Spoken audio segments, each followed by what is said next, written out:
Alright, now we're gonna go through most of these investment firms. We'll be able to see what they're holding, what they're not holding, what looks interesting, what doesn't.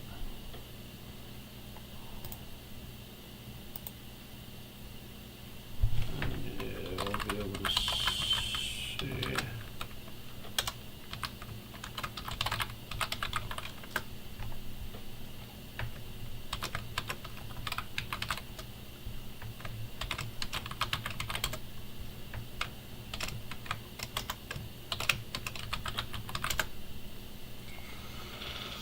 She's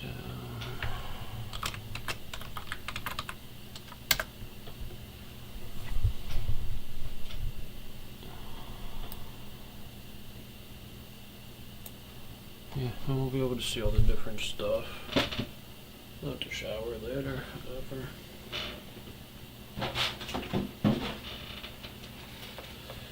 Wise water.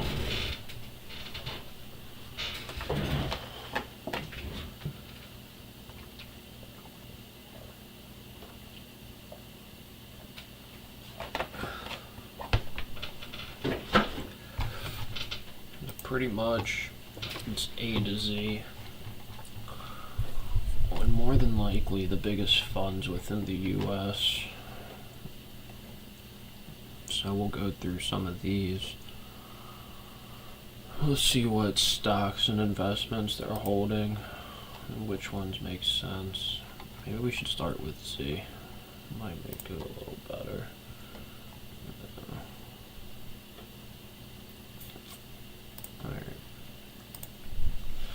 Also, I'm writing down the names of all of them.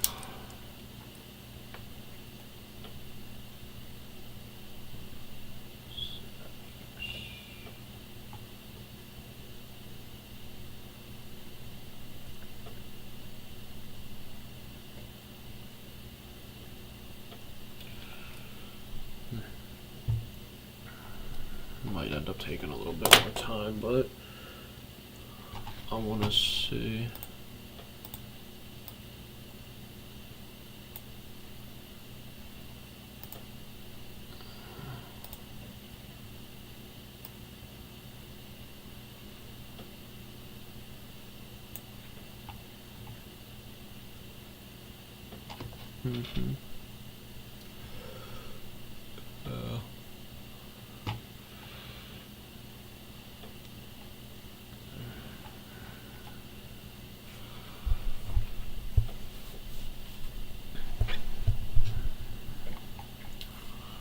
Because maybe we get a good investment idea, maybe we start to see some overlaps, and at minimum we'll know all the funds within the US.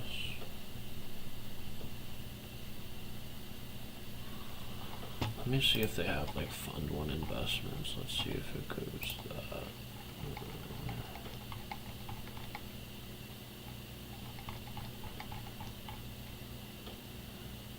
Yeah, see, we'll get to know a bunch of the funds.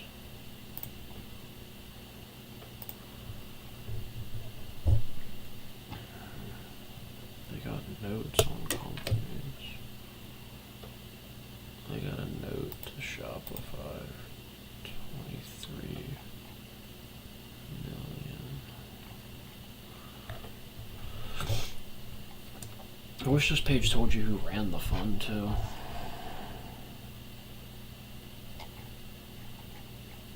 Yeah, that would be nice. There's a few things that I think that they could fix from this.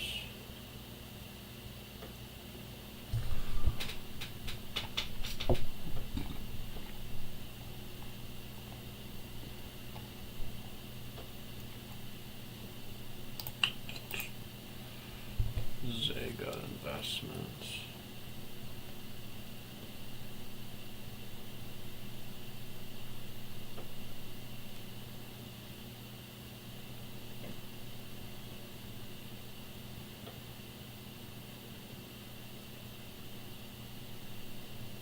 Zcap.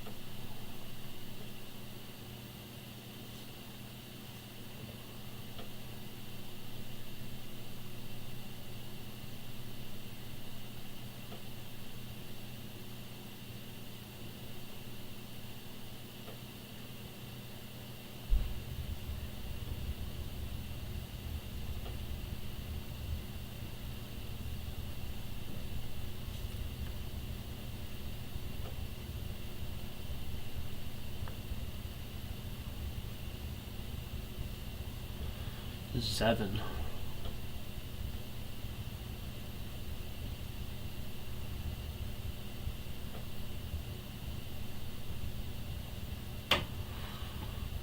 Zong.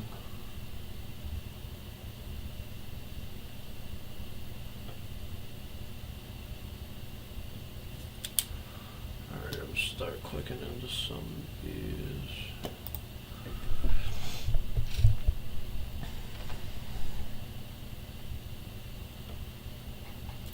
How are they organized? Is it by amount? So they organize it by amount.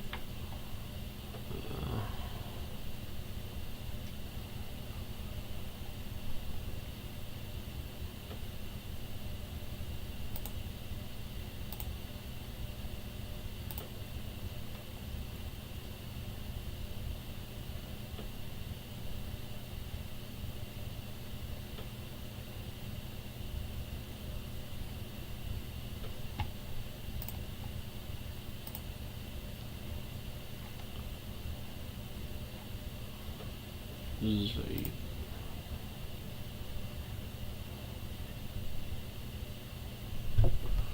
Zimmer Partners.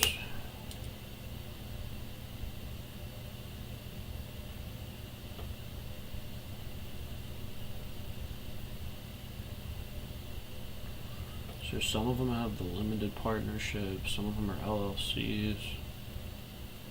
Scions Bank Corporation, National Association.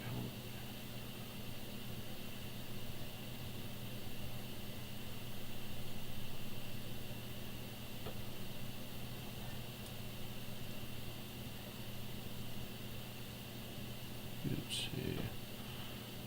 Zuckerman.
Oh yeah, it's a bunch of stuff.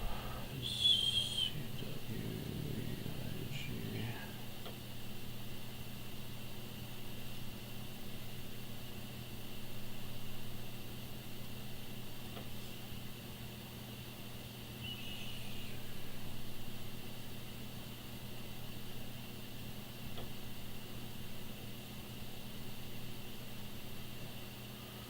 Synergy Retirement Planning LLC.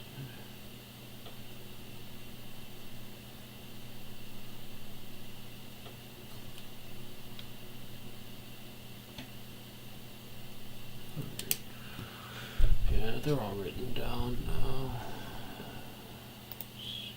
Looked at that. Just have a bunch of funds. This one, limited holdings, huh? Waldencast is their biggest.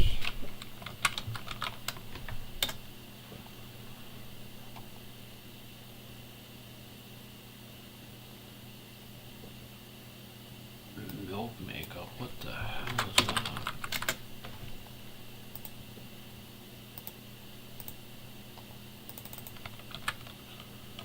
It's a British company.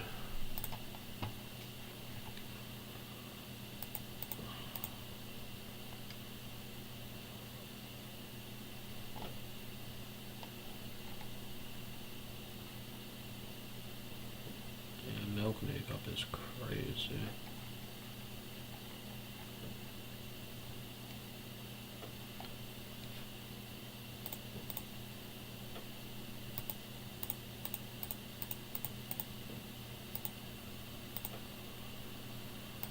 It's the CEO of Traeger. Yeah.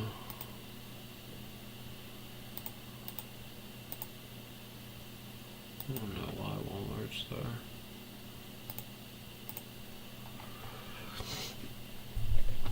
Alright, so their largest holding is Zeno Partners. Let's see where they're out of.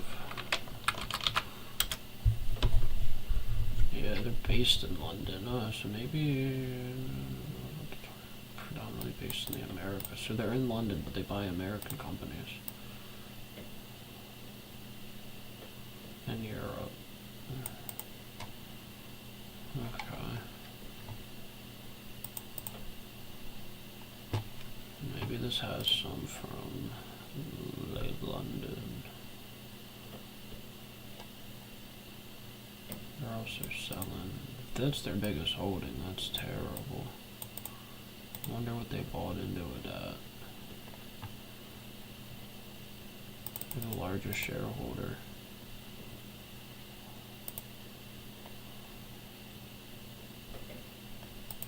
They got the retirement system of New Jersey.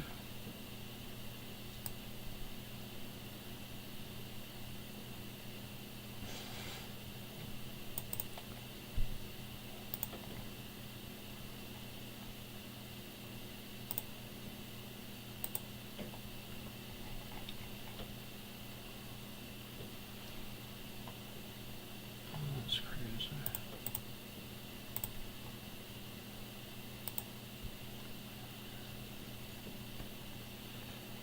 Shopify, Axon.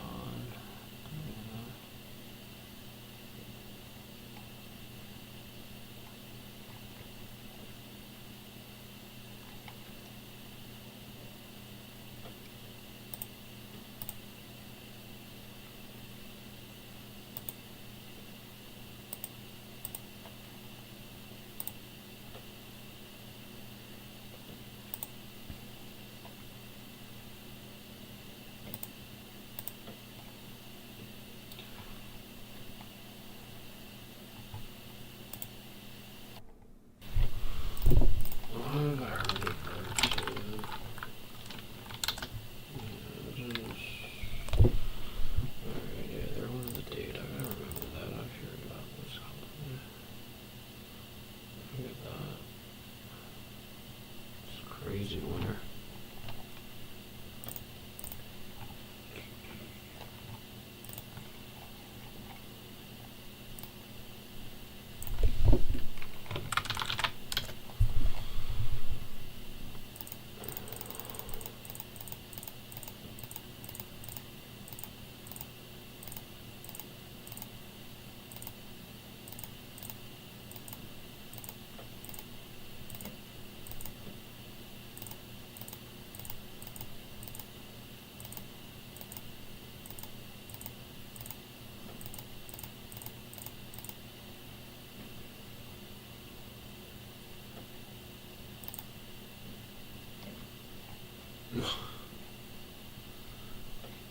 HyperArts.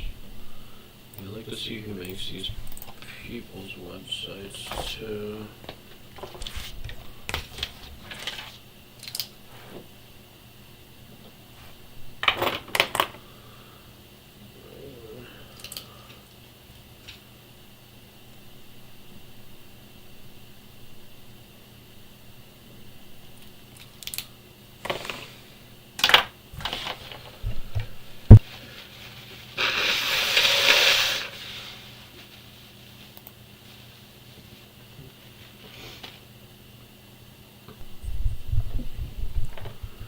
Black Diamond Wealth Solutions.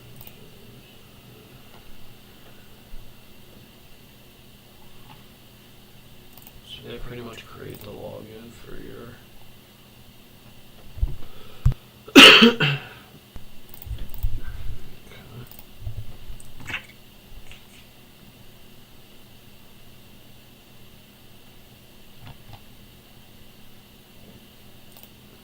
the team.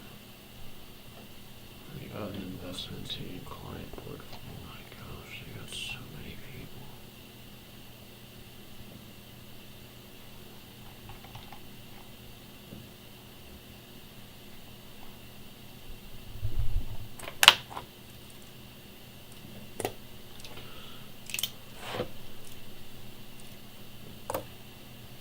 Let's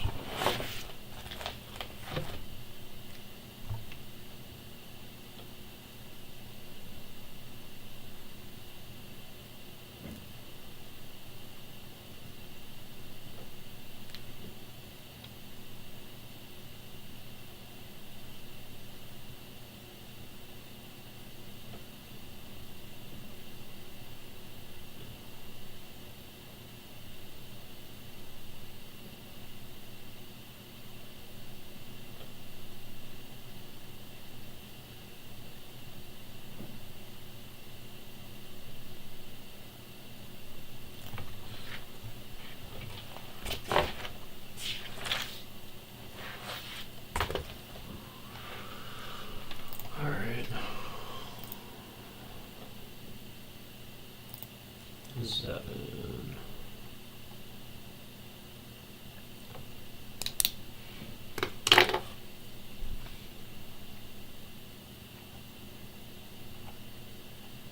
S&P Global, that's interesting. Digital Realty Trust.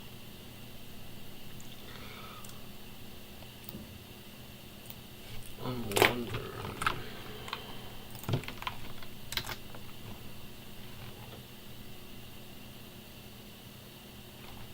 They just have data centers. Okay.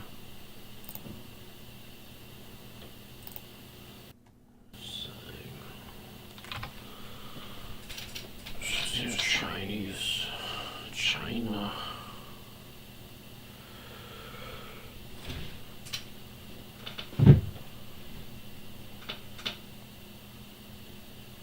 Or 3 shares of Berkshire, eh?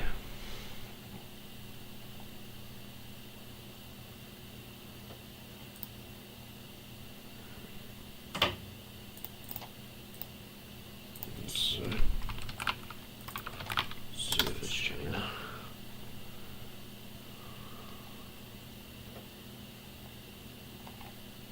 They don't even put a website out. I think it's this. Oh, look at this.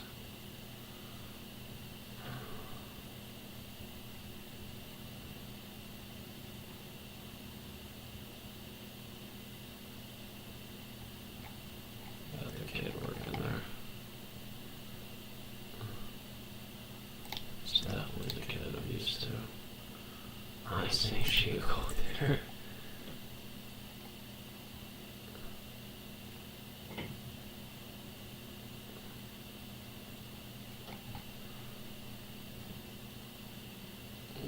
What is this area code?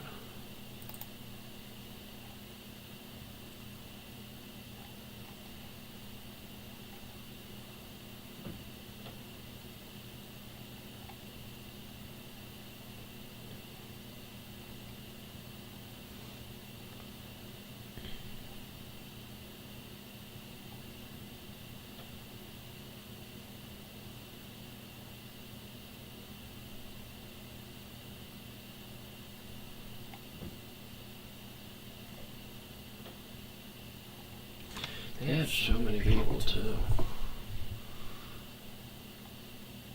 Oh my god.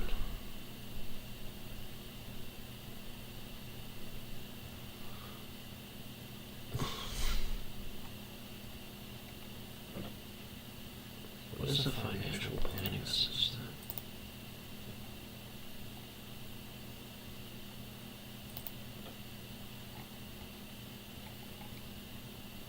It's an assistant to the financial planner. Got a lot of vice presidents. Why is this guy an independent consultant? Just because he has a PhD from Harvard.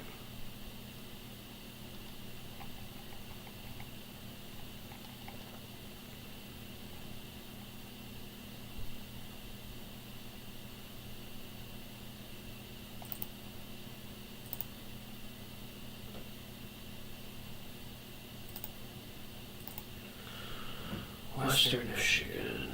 Western Michigan. Do they go to Western Michigan? Oh my gosh. Western Michigan. Let me guess. Western Michigan. University of Michigan. Ooh. Who's that song guy?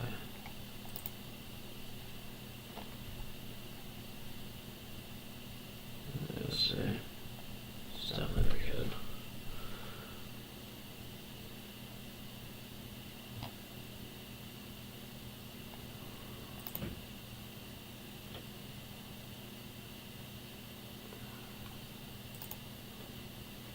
Alright, so they've got a bunch of people.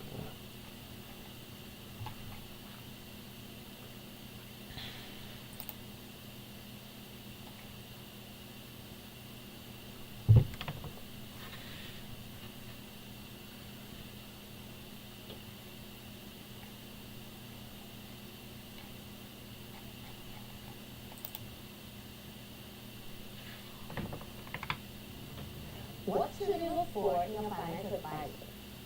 I think for most investors, knowledge, cost, and the performance come to mind. But how can we tell if an advisor is truly knowledgeable?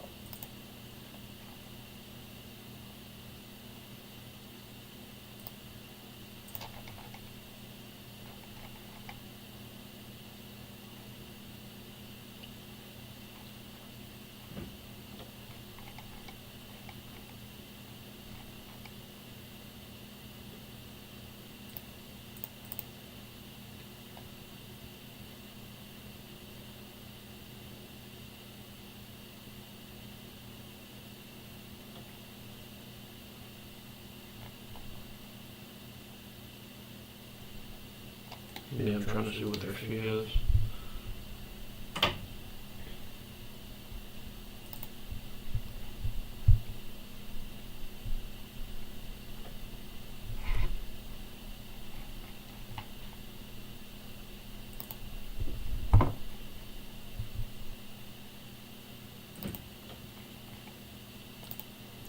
It's the team.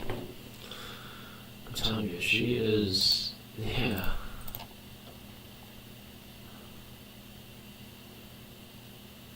Wear a black suit and a red tie.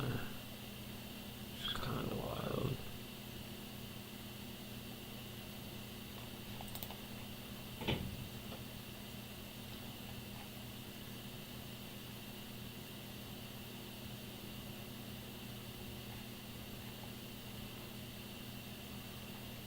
She's got red bottoms. She seems very pompous, very gaudy, showy. Yeah. This guy just likes money, he just wants money. And he's got the double Windsor.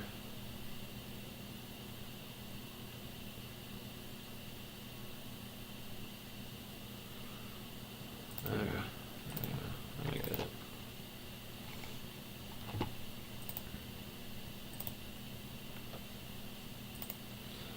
Zipper partners, let's see.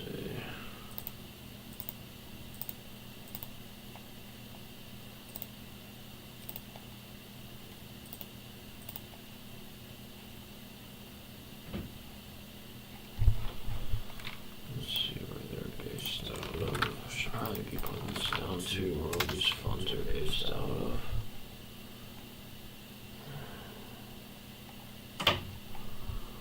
Zipper partners, they don't got a website.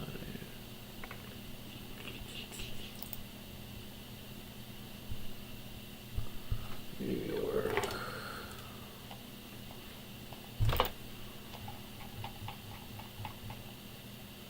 They're Michigan, as long as Michigan.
It's not terrible.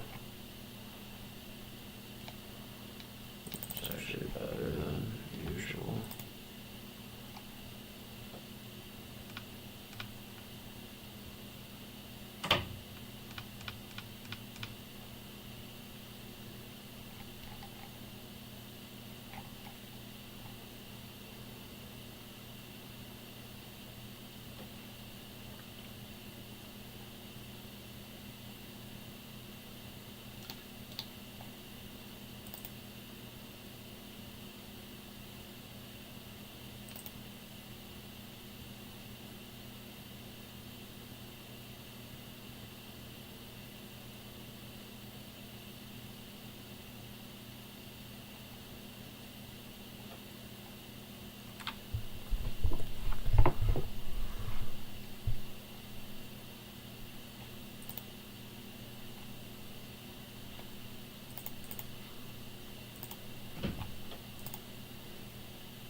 This is cool.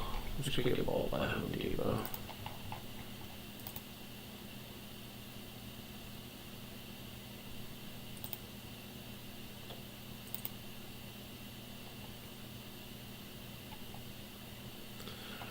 They're literally selling trees. Isn't that insane? $1,400 each. How do you even get to a price of a tree? How do you price a tree?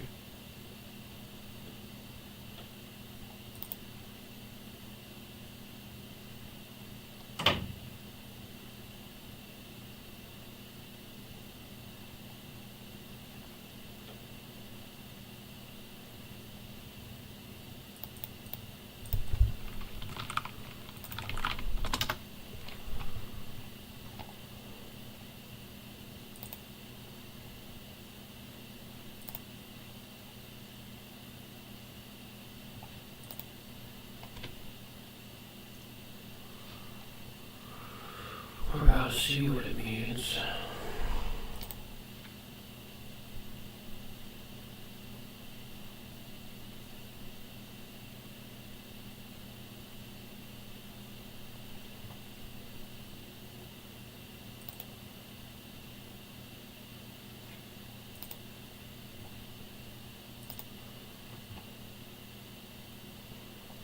How many USDA zones are there?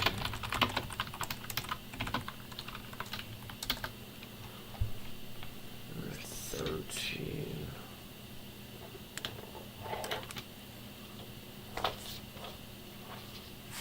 Okay.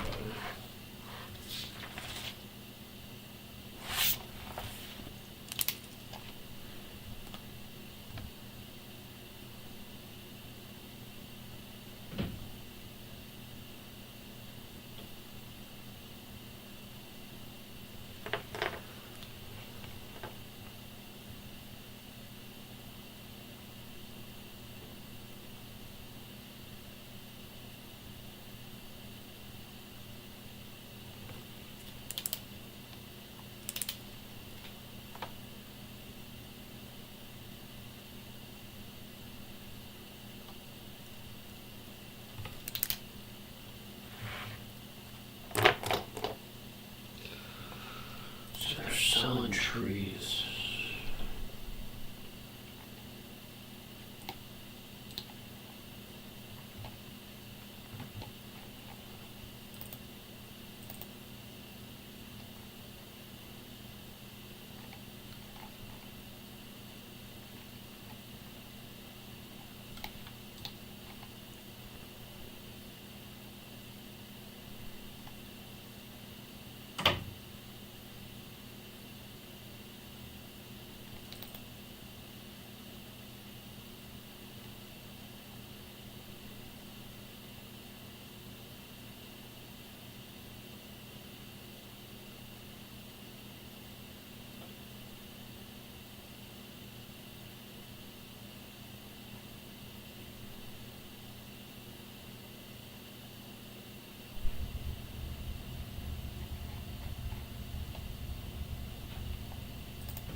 Where's this one?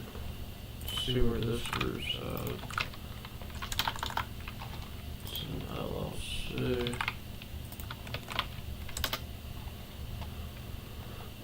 Family Wealth Management, Chicago.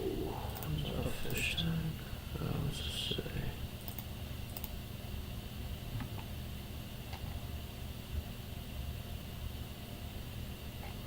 Employee and family owned.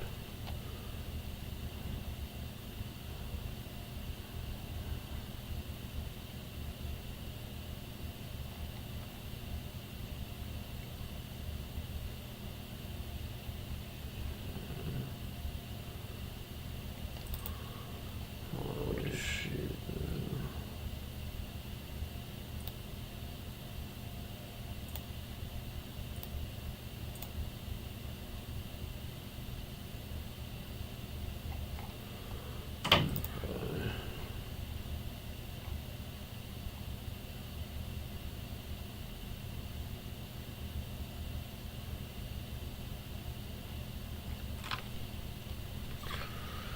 Trying to, yeah, research associate.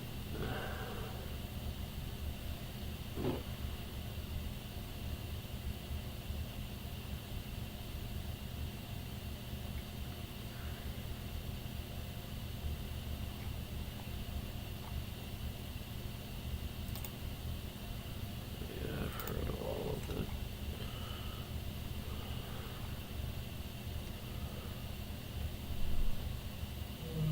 Yeah. Oh, he's just a portfolio manager, not a partner.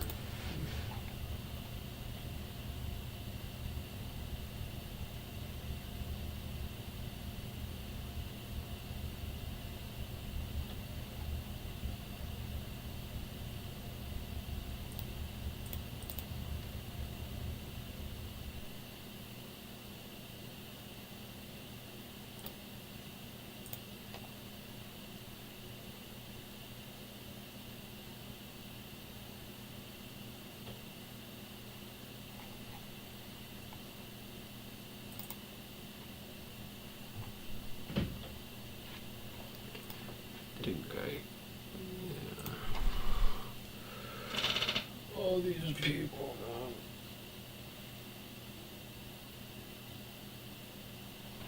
This guy's born into it.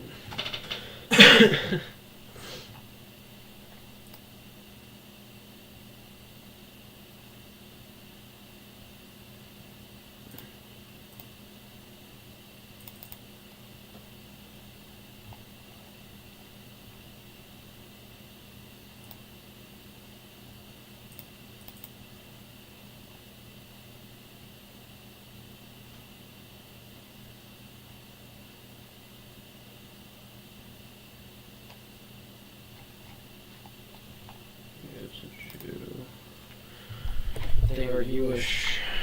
Big Jews. He's clearly.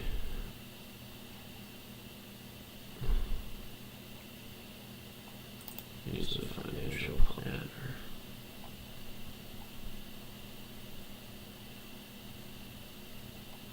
Went to Miami. Miami. Okay.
either they bought that cheap, but this just isn't correct.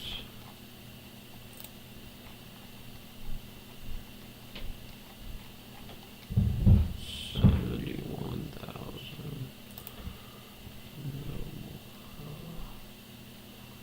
Yeah, look at that. Says they are. Alright, let's see. Zillow.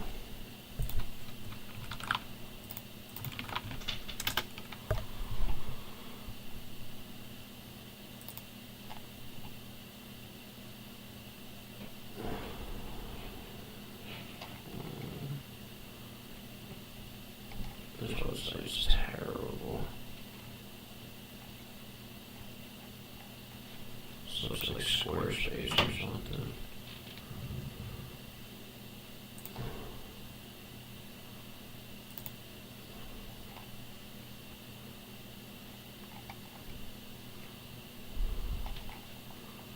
Got 3 people.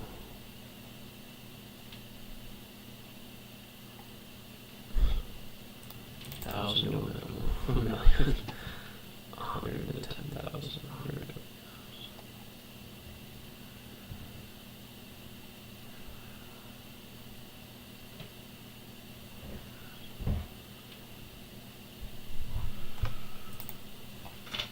This is powered by SmartSalt. Okay.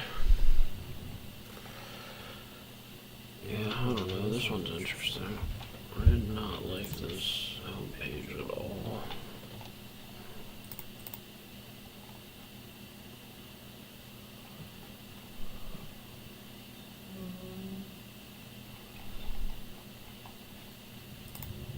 Login, let's see.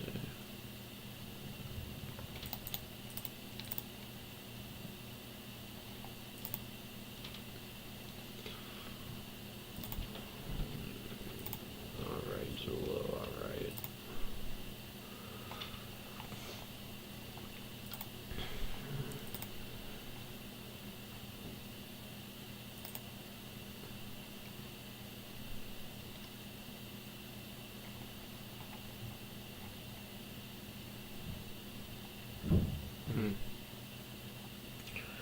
Some brochure B.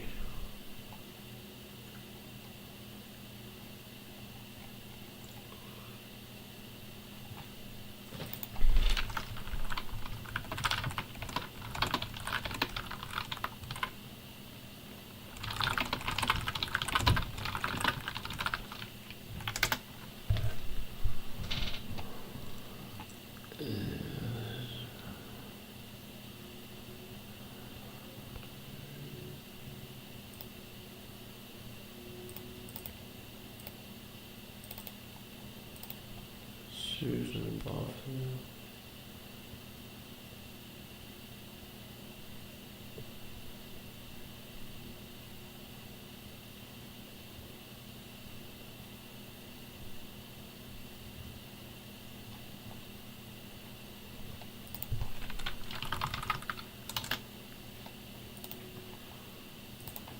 Let's see.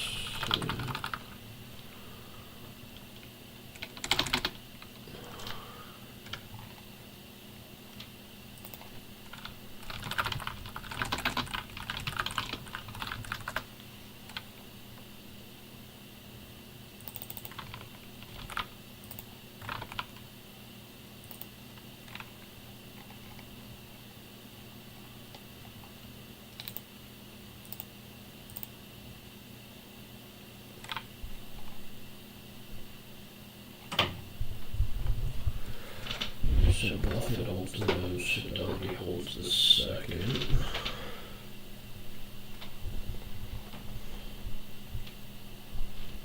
Let's see if this is in the G's. Gardner, Russo, and Quinn.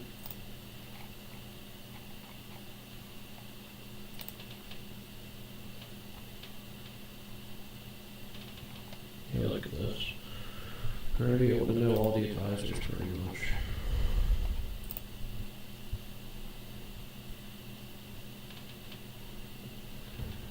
Searcher. Alright, let's see. Some insurance group.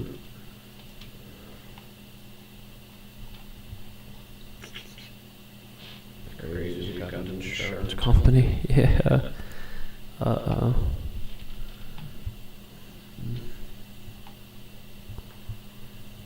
MetLife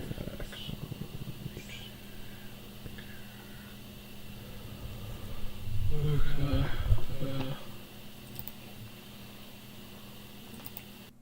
Whoa. They got an Amazon call.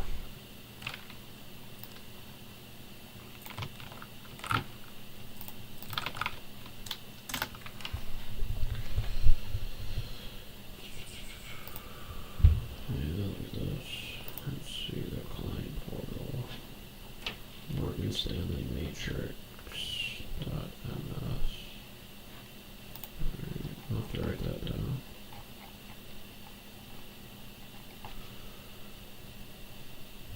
It's pretty crazy. That's all it is.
Atlanta, Georgia.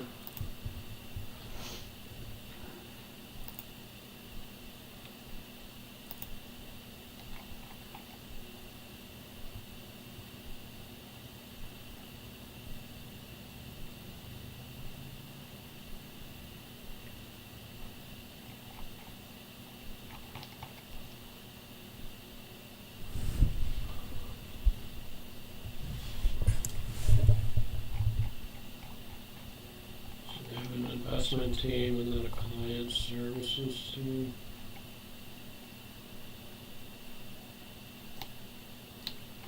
What's it called? CWJ.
advisors.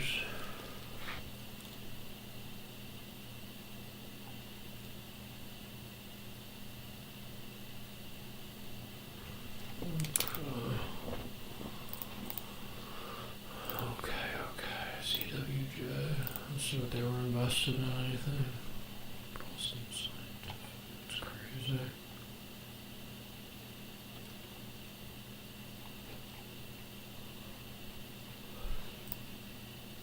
Let's see if we can see their assets under management. Whoa, it's a $2 billion. Advisory business. Let's see their fees.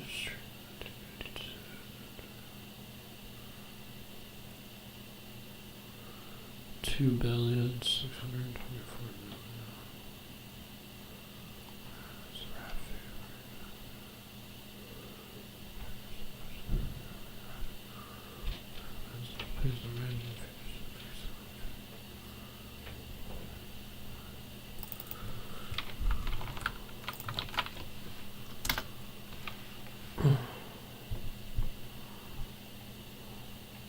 I have to look more into what that is.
Alright, I think we just made it pretty much through the Z's. Is there one more? One more.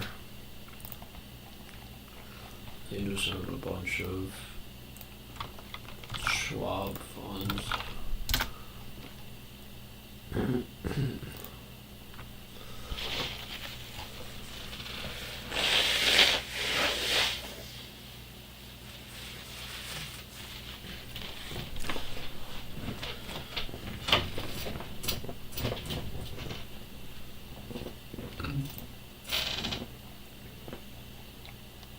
Let's see the team.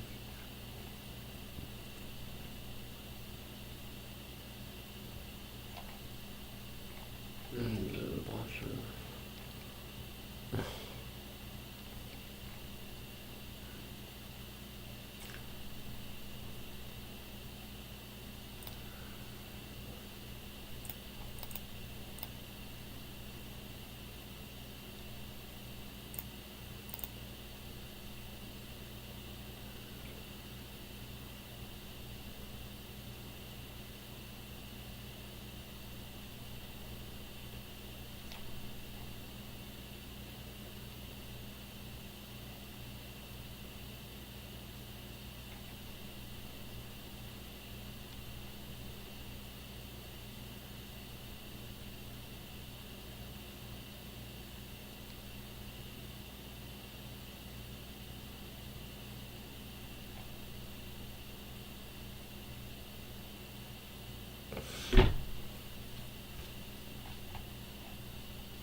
Grace, I'm trying to get to know her, okay?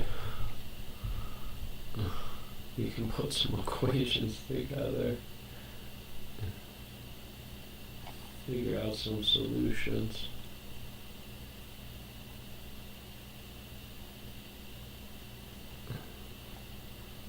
Yeah, they try to make it seem like they got a podcast, yeah. Let's listen to it, let's see what they got. Which one was Zane? That was like the only other guy there. Senior planner, president, associate planner.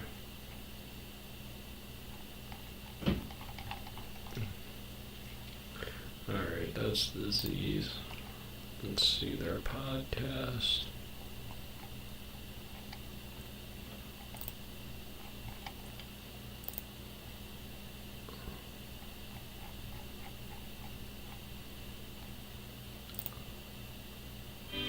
Welcome to Retirement GPS, navigated by Zenergy, your roadmap to a secure and confident retirement.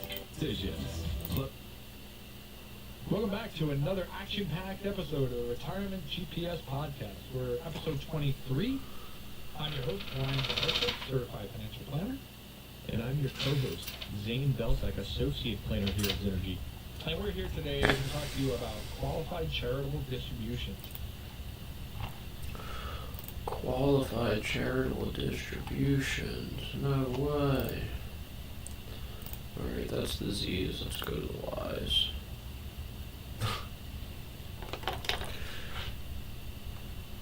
Y-intercept Hong Kong.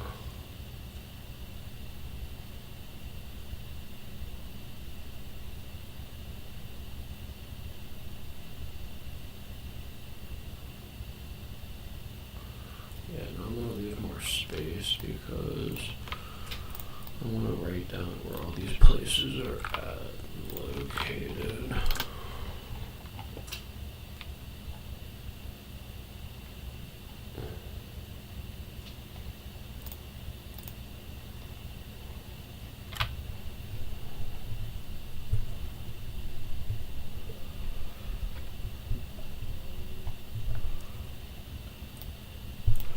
There's a video out there with Martin Shkreli. Oh my gosh, the quantum internet stack.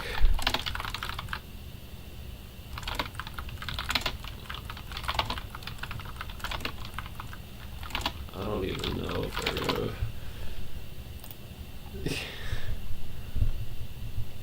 This was some of the funniest. Good morning, everybody. Something like hardware because you can hold it and touch it. That's the difference between you guys are making it so. All Shai's saying is they're not only a hard. Obviously, no one's saying that NVIDIA doesn't make hard. No, there's no charge to use to it. It's not run generator. Speak there. It's just how you use the computer. It is software. Every hardware needs instruction set software. Could have keep people paying up for the hardware. It's also the best hardware. Sure. But the lot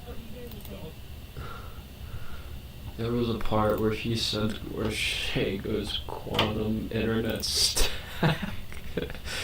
And Mario goes, what is that? What the hell is that?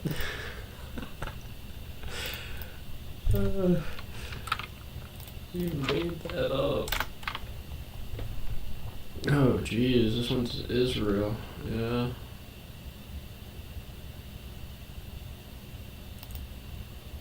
Is that what it is?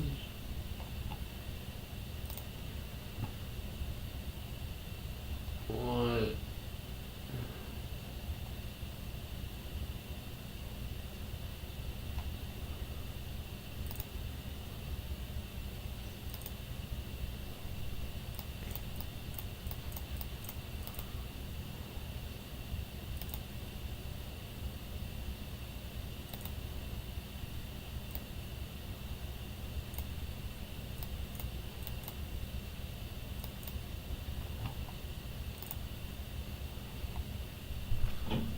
So we're 2 for 2 on the Y's. Where really nothing pops up.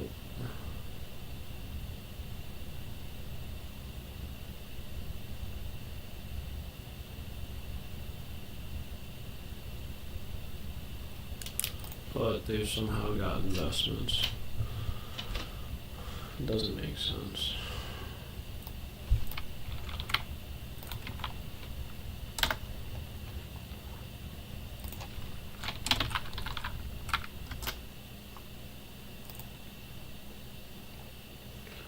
Yeah, it's gotta be Israel based because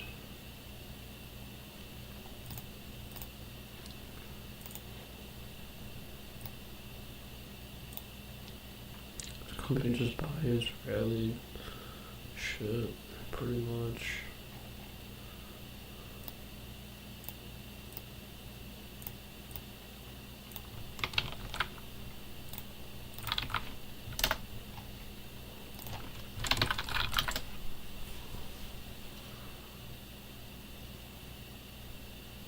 Yeah, look at this.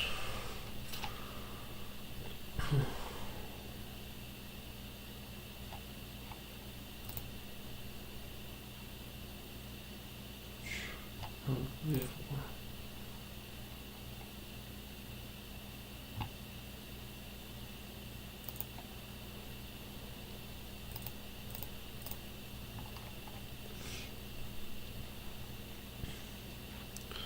So it's an Israeli base.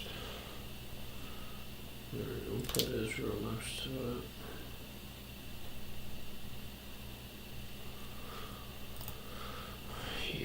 Yacht, man.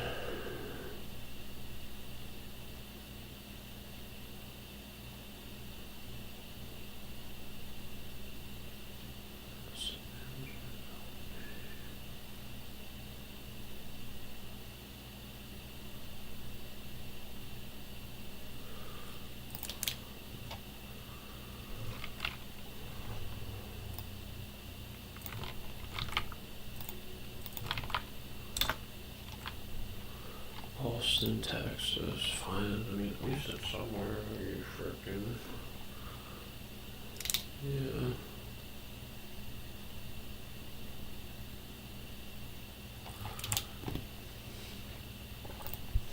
Let's see the team.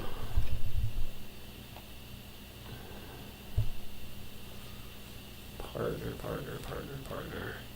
Investment analyst, vice president, trading.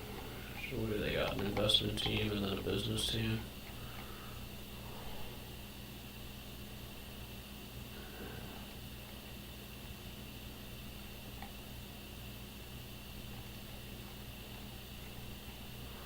Kind of seems to be the breakdown. There's like an investment side and then there's a client side.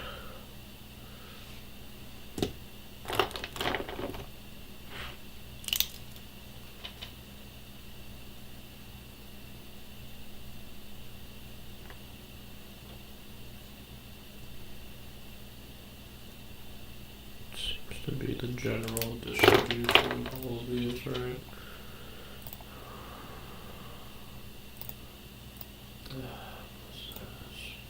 This is some Israel thing too. Yahav.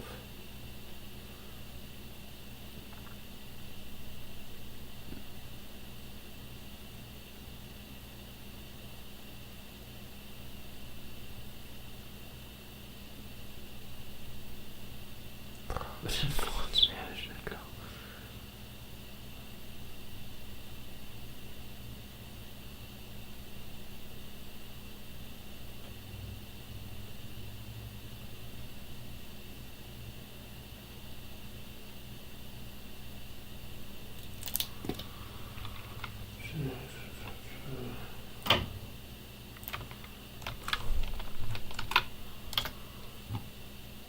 This is not going to be based out of anywhere.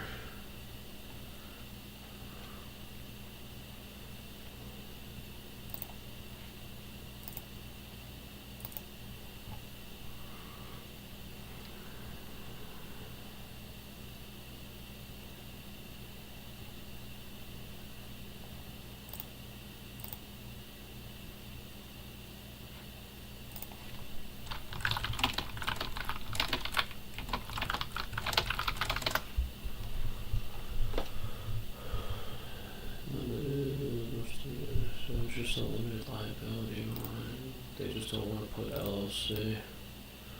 Yakira Capital Management Inc.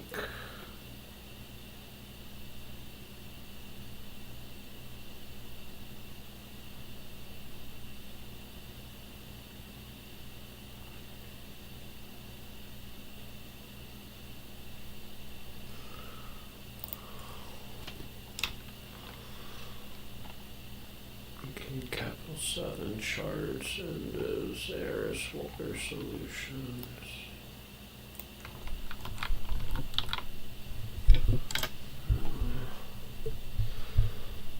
Brokerage firm also.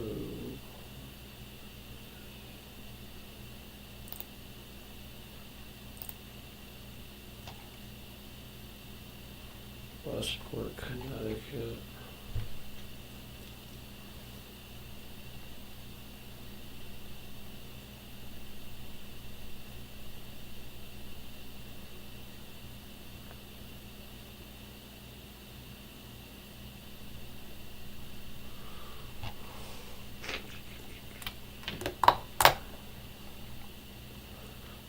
Well, they have a website.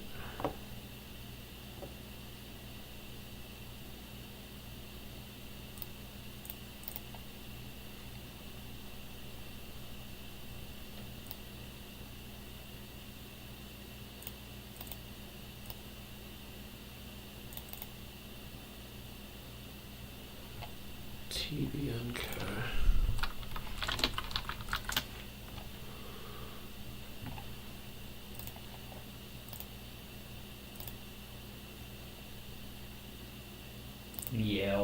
Yale University. It's crazy.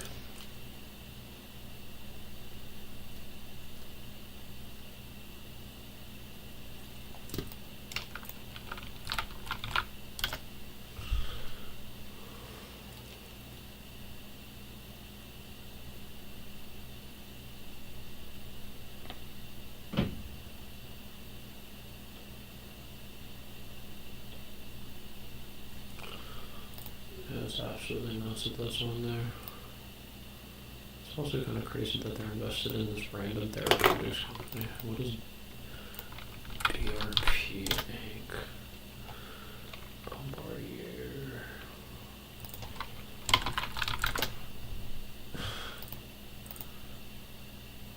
That was a nice little dipperoni. Would have bought the dip. Yancom Partnership.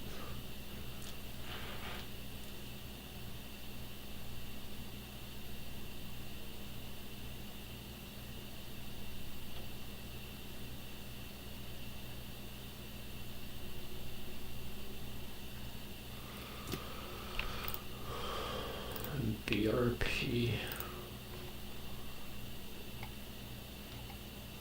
And just hold a bunch of funds, a little bit of shares and some stuff.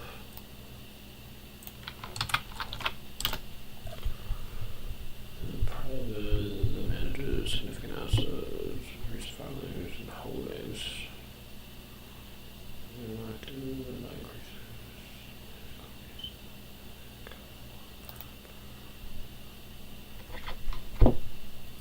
Yankton, is this South Dakota? Oh my gosh. That's gotta be for some tax purposes or something.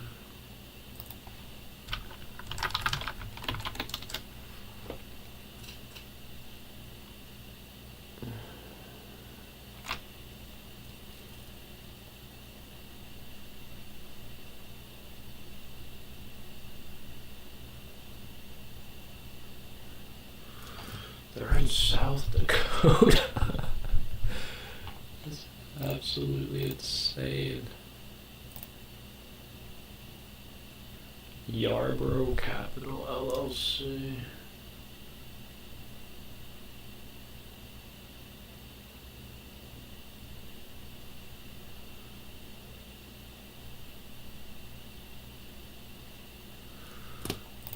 It's these people are based out of.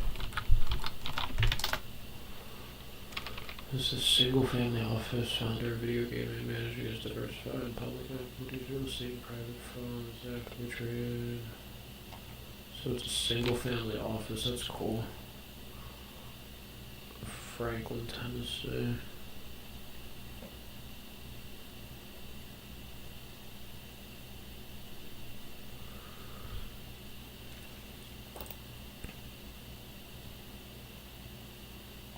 This guy got $3 billion.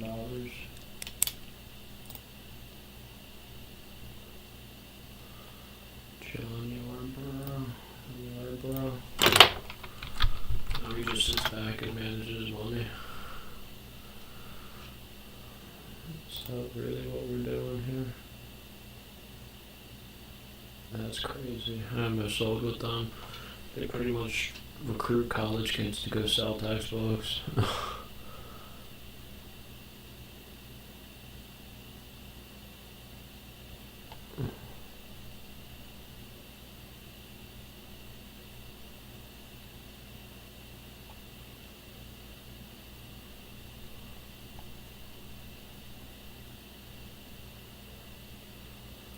That's wild.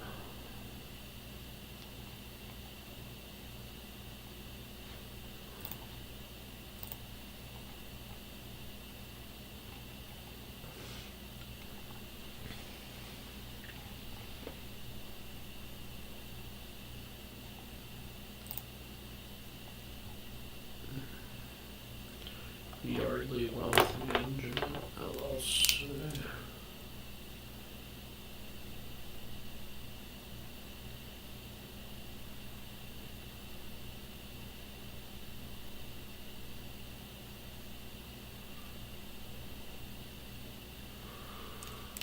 Why do they just have an LLC structure?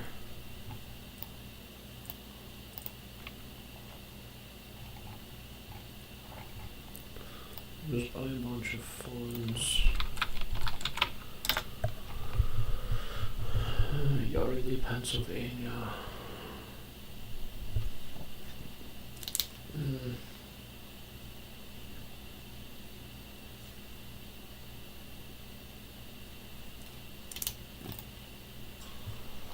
What's this guy's name? Yardley. They got a podcast. Founder and CEO.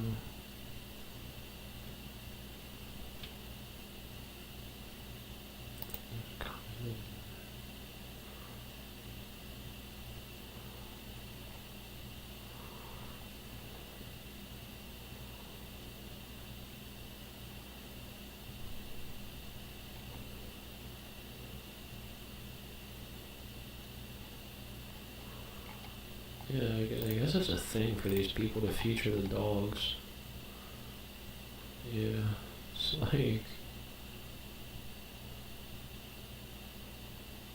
I really feel like they do this because then they pay them. I'm gonna be honest, I feel like these people pay the freaking animals.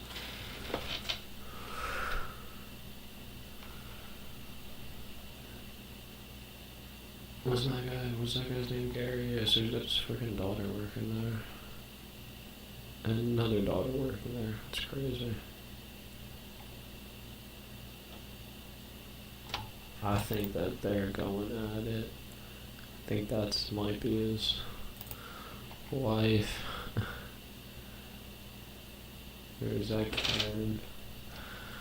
I don't know, something about this.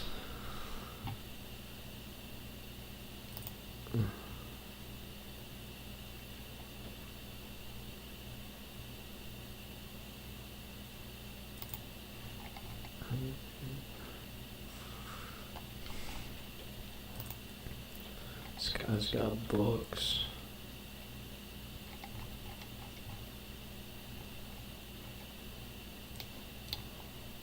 Podcast.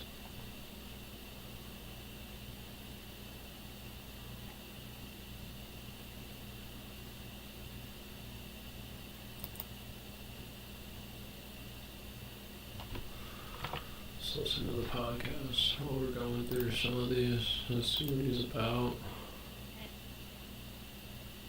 These conversations with a financial advisor and lawyer. I'm Madison Zamora, and I'm here with Mike Gary. Mike is a financial advisor and a CFP practitioner and the founder and the CEO of Yardley Wealth Management. He is also an estate planning lawyer, and his law firm is Yardley Estate Planning. Today we're diving into an article that takes a fascinating look at stock market pundits, the people who make bold predictions about where the market is headed. Some of these calls have made headlines, even shaken the markets, and a few have made these pundits rich and famous. But here's the real question. Should everyday investors take these predictions seriously? Westerville, Ohio. We have Mike here, our trusted financial advisor. Mike, thanks for joining me. Maddie, always glad to be here, and I'm glad you picked this. This is one of my favorite topics. Awesome. So let's get started. So Mike, this article opens up by joking that to be a stock market pundit, you don't really need deep financial knowledge, just confidence and the ability to keep moving after wrong predictions. Why do you think bold personalities, more than accuracy, often get attention in the financial world? So, Maddie, that's a good observation, and the reality is bold predictions grab headlines. If someone says the market will be up 6% this year, nobody notices. But if someone says the market's going to crash tomorrow, that creates drama. Financial media thrives on attention, and personalities who sound confident, even when they're wrong, over and over again, become more influential than those who quietly take the balanced, realistic views. Unfortunately, confidence often gets mistaken for credibility. That's why TikTok influencers or people with Instagram reels who say the crazy things get millions of views, and then we have this thing where we talk rationally and talk to experts about things, and we get our hundreds of views or maybe thousands of views, but not millions for sure. And so, yeah, Just because they have a lot of followers doesn't mean they're right, right? it's absolutely true. Absolutely true. The article mentions Joseph Granville, who in the 1980s could literally move markets with a single call. His advice once sent the Dow down over 4% in one day. But in the long run, his predictions didn't hold up. What does that say about following these so-called gurus? Sure, the short-term influence doesn't equal long-term reliability. Yes, the strong voice can rattle markets temporarily, but fundamentals always win out. Following gurus can be dangerous because even if they get attention once or twice, the track record usually doesn't hold. Investing based on someone else's dramatic prediction often leads to emotional decisions, which is one of the biggest killers of wealth over time. On the flip side, Elaine Marzarelli did famously predict the 1987 crash. For a while, she became one of the highest paid strategists on Wall Street. But later, her mutual fund underperformed.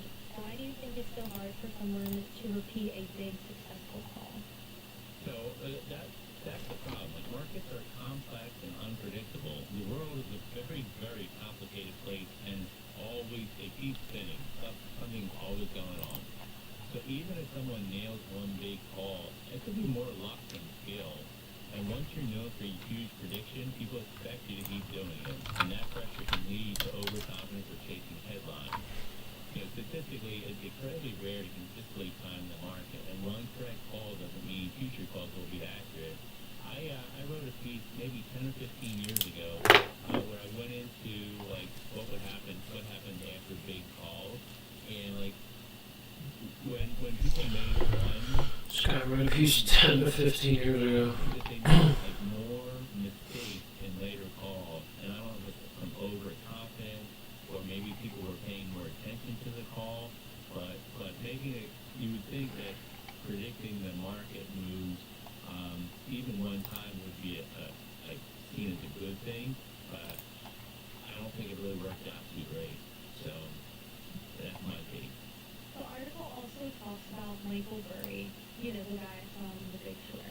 He correctly predicted the housing crash and has made a few very public warnings since then. But according to the number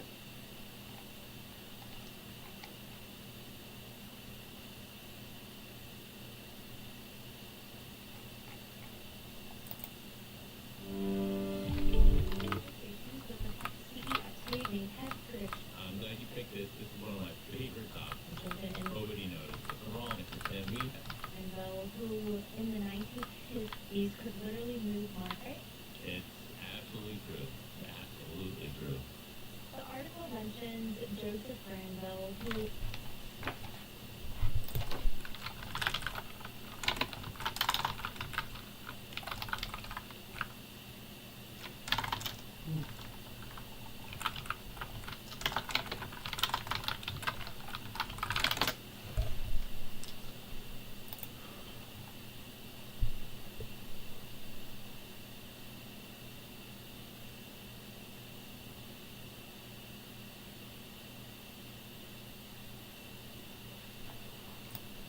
Read that in a bit. in the 1980s could literally move markets with a single call. His advice once sent the Dow down over 4% in one day. But in the long run, his predictions didn't hold up. What does that say about following these so-called gurus? It shows that short-term influence doesn't equal long-term reliability. Yeah, a strong voice can rattle markets temporarily, but fundamentals always win out. Following gurus can be dangerous because it doesn't mean risk isn't real. It is. But long-term investors usually do far better by staying the course rather than jumping in and out based on someone else's alarm bells. Now, I don't know why he was so spectacularly wrong, but he just was. And I think that's a good warning. That ties in perfectly with one of the closing points of the article, making sudden, extreme moves in your portfolio usually leads to regret. In fact, there was a study showing that pundits who made one amazing call are actually less likely to be right again.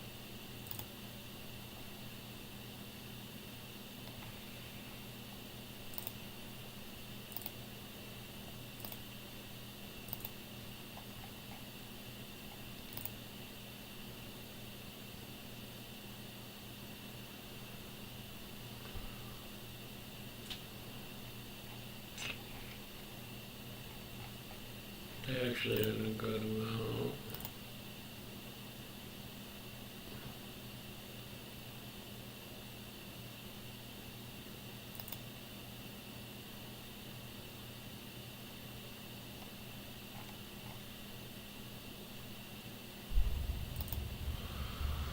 Let's see who writes their investment letters,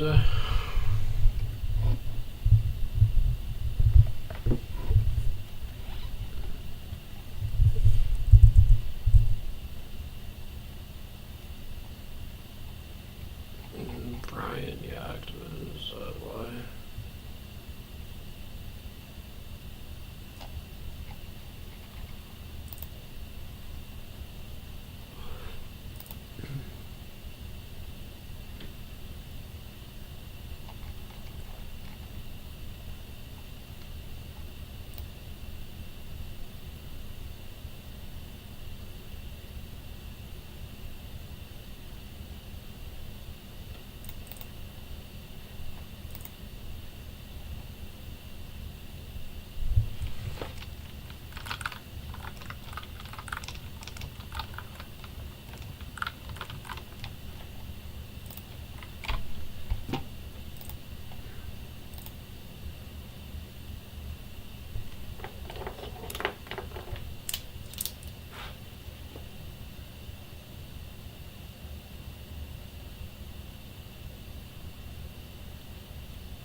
No, I've looked at a bunch of these.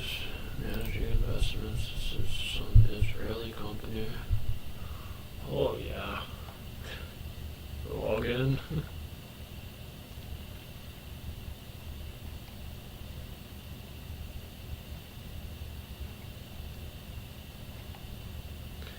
These guys are the boys. Tel Aviv.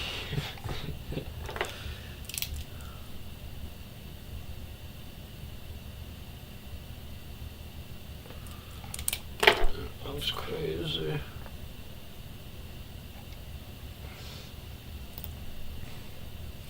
I think these guys got YouTube videos.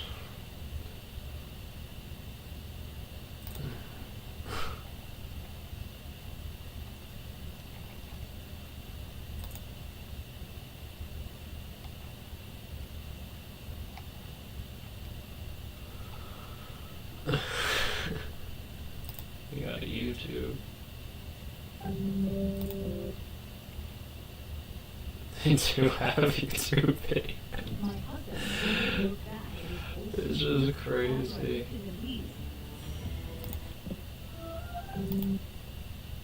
כלומר, עם כל האירועים והכל אנחנו רואים שנה של עליות די רצופות עם הפסקה אחת קצרה אבל משמעותית באפריל כאשר טראמפ הודיע על תוכנית המכסים, משהו כינה ליבריישן דיי עם שחרור של ארצות הברית. אני רואה שאתה עושה את זה. קשה להרגיש שבעצם מאבדים את הרסן ונותנים לאינפלציה להשתולל, ולכן אני חושב שזה מה שאנחנו נראה הורדות ריבית לאט לאט, לא בקצב מהיר מדי, לכיוון ריבית של קצת מעט שלו. אתה אומר, בוא נדבר קצת על זה. אבל לא היו צריכים להיות שם, ואנחנו גם דרך אגב אמרנו את זה מראש ללקוחות. האם ברור לך שאתה מעביר את הכסף כי פחדת ממהפכה משפטית, או כי פחדת ממלחמה, או כי פחדת מאיזושהי שיקולי חקיקה או whatever, האם זה באמת נכון מבחינתך שתהיה לך כסף? Alright. We're gonna have to go back through. Yeah, Men's Consulting Group link.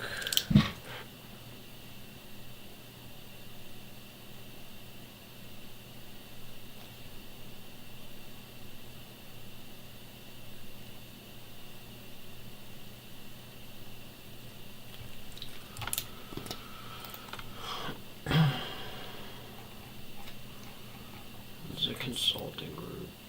We got shares. Marietta, Georgia.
What the hell is this?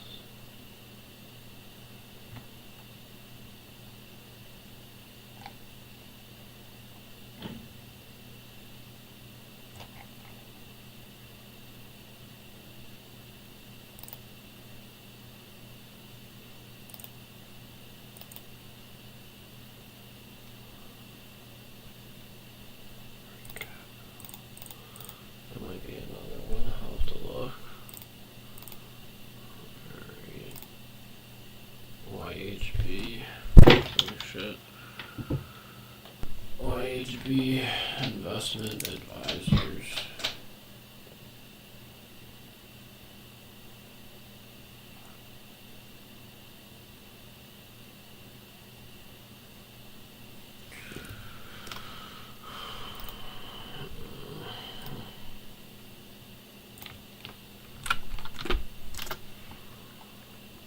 West Hartford, Connecticut.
Okay.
So you don't really get like rich. You just kinda make some money.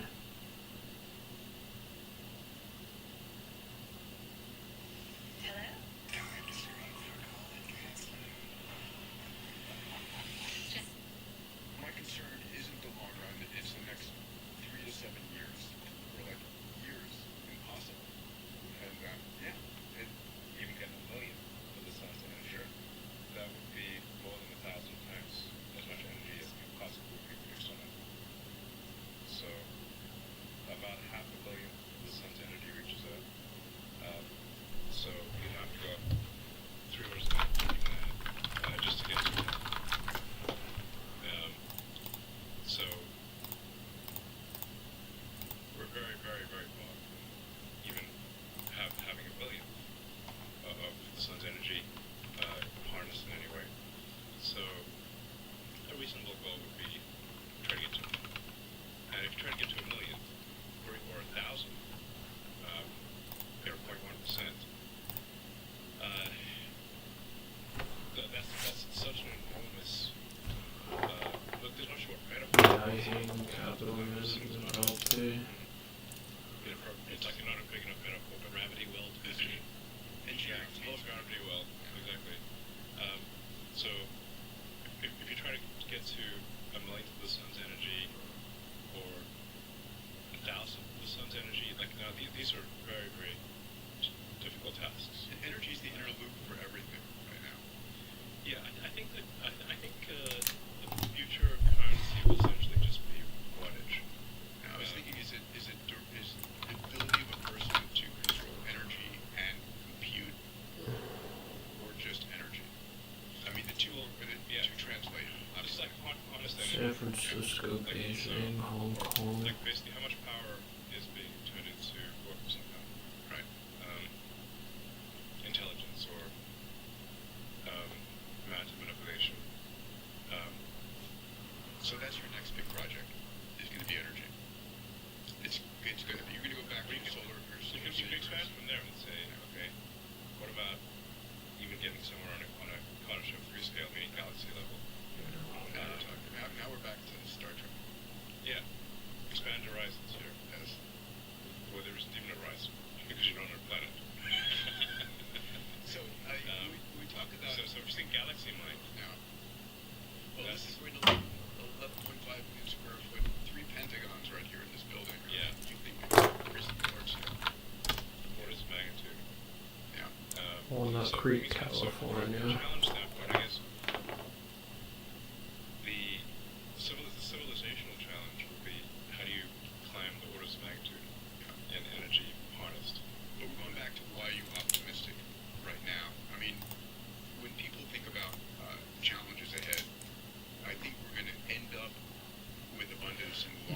goofy. It's beyond abundance in any beyond what people possibly could think of as abundance. But like the AI actually, the AI and robots to the limit will saturate all human desire. Then we get to nanotechnology, which takes it even a step further. The thing about well, I'm not sure what you mean by you mean like little nanobots? It's atomic assembly. Yeah, sure, sure. I mean, we're already doing atomic level assembly on the circuits. Yeah, amazing. 2-3 nanometers. Yeah, it's only, depending on how they're arrayed, 4 or 5 silicon atoms per nanometer. Yeah. So those are big atoms. They're not big-ish. Yeah, they're not big-ish. I mean, a bit of an understanding that they should actually describe the circuits in terms of an integer number of atoms specifically. Oh man, yeah. You could just, it's like we'll call this the 7 atom. Yeah, or whatever. Yeah. Like you say, 2 nanometers. It's like 9 silicon atoms, something like that. They've got silicon and copper, and so but a bunch of these things are small P numbers. Like the 2 nanometer is a small P number. But you still need essentially close to atomic level precision. Like the atoms really need to be in the right spot. I think they're getting clean rooms wrong, by the way, in these modern fabs. I'm gonna make a bet here. Okay. That Tesla will have a 2 nanometer fab, and I can eat a cheeseburger and smoke a cigar in the fab. Come on. Yeah. The organic was that good. Okay.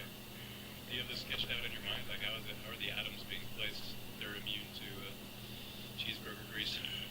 They just maintain wafer isolation the entire time, which is actually the default for fabs. The wafers are transported in boxes of pure nitrogen gas. Yep. Under a slight positive pressure. So are the bananas at Walmart? Just so you know. Yeah. Well, it's a heaviside essentially. Like it's pretty hard for anything that's robust to live without oxygen. Yep. So let's talk about kill the bugs just by putting a nitrogen blanket. Oh, interesting. I want to talk about energy, health, education, because those are people's concerns. So on the energy front, the innermost loop of everything that you're building and doing right now. Energy is the foundation. What's your vision for energy abundance The sun. in the next this decade? The sun. Yeah, I mean, so The sun is everything. It's everything. So you're all Or over solar. QP, whatever. Yeah. I mean, you just don't understand solar at Colossus too, right? Yeah. People just don't understand how that solar is everything. So everything compared to the sun, all other energy sources are like cavemen throwing some twigs into a fire. Yeah. So the sun is over 99.8% of all mass in the solar system. Jupiter is around 0.1% of the mass. So even if you go to Jupiter, the energy produced by the sun would still round up to 100%. Yeah. And then if you teleported 3 more Jupiters into our solar system and burnt them too, It's still round up. the sun still rounds up to 100% of energy. Any interest in fusion? I mean, like Yeah, the sun. fusion on the planet. Fusion on Earth. You know what I feel a mile away. You're gonna guess how the sun works. Giant coal plants. I mean, we have a giant 3 fusion reactors that shows up every day. 93 miles away. It's farcical for us to create little fusion reactors. I mean, that would be like, having a tiny ice cube maker in the Antarctic. Hey, look, we made ice. I'm like, congratulations. Even the fucking Antarctic. Totally with you on this. It's like 3-kilometer high glaciers right next to you. Yeah, but you can make an ice cube. If you just narrow the question to the Memphis timeline, so Memphis data center timeline between a gigawatt, 10 gigawatt. You're not gonna pull 10 gigawatts out of Memphis. Maybe you are. 2 or 3. 2 or 3. Okay, so there's still a gap between there and the next whatever you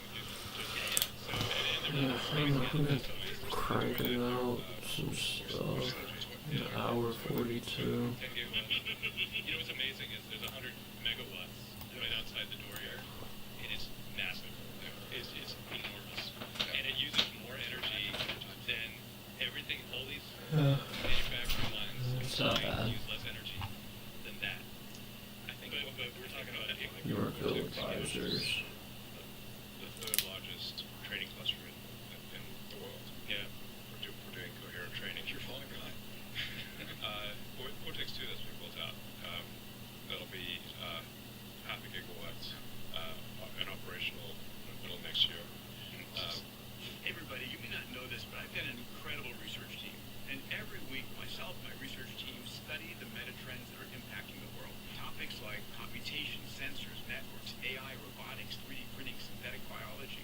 And these metatrend reports I put out once a week enable you to see the future 10 years ahead of anybody else. If you'd like to get access to the Metatrends newsletter every week, go to diamandis.com/metatrends. That's diamandis.com/metatrends.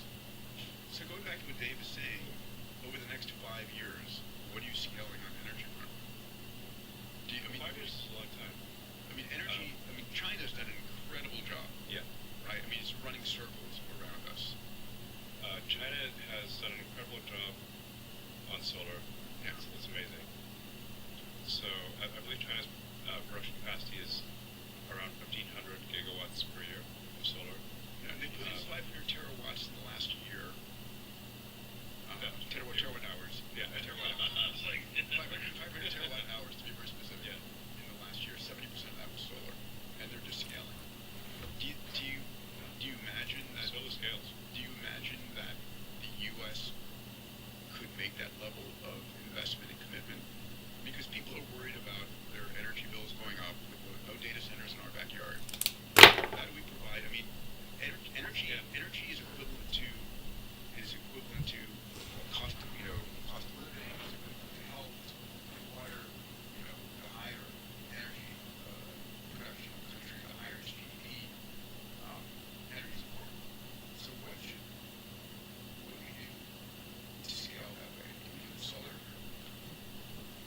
I think we should support substantial US. Just as SpaceX is scaling solar.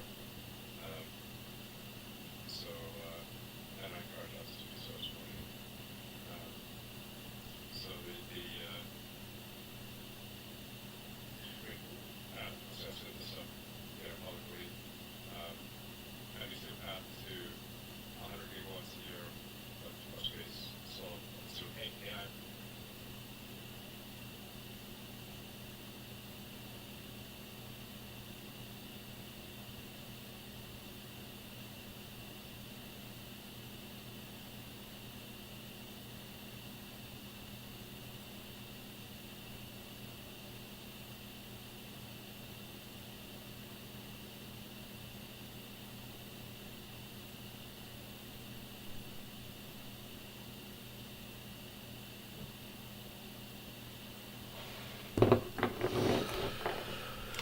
Alright, I'll take a little break from this. I'm gonna look into Traeger a little bit. There can't be that many X's. XW, XYZ,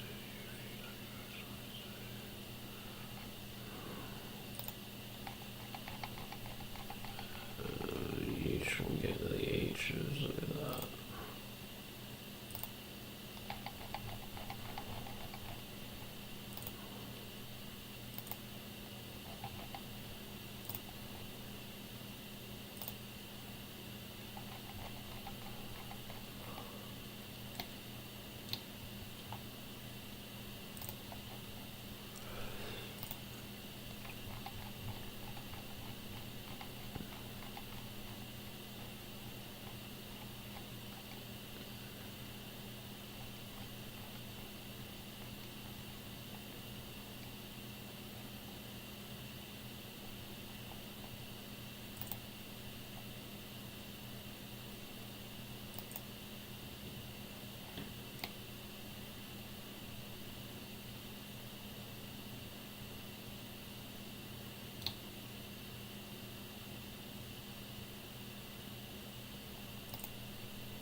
This is actually a really big deal that we're doing this.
if there's any saving this company.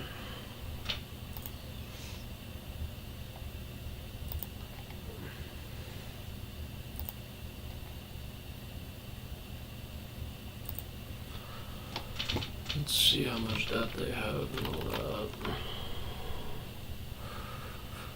5 million. Working capital positive. Go collect on your accounts receivable. Got a huge accumulated deficit. They don't pay on their notes payable. I have to listen to an earnings. Let's see.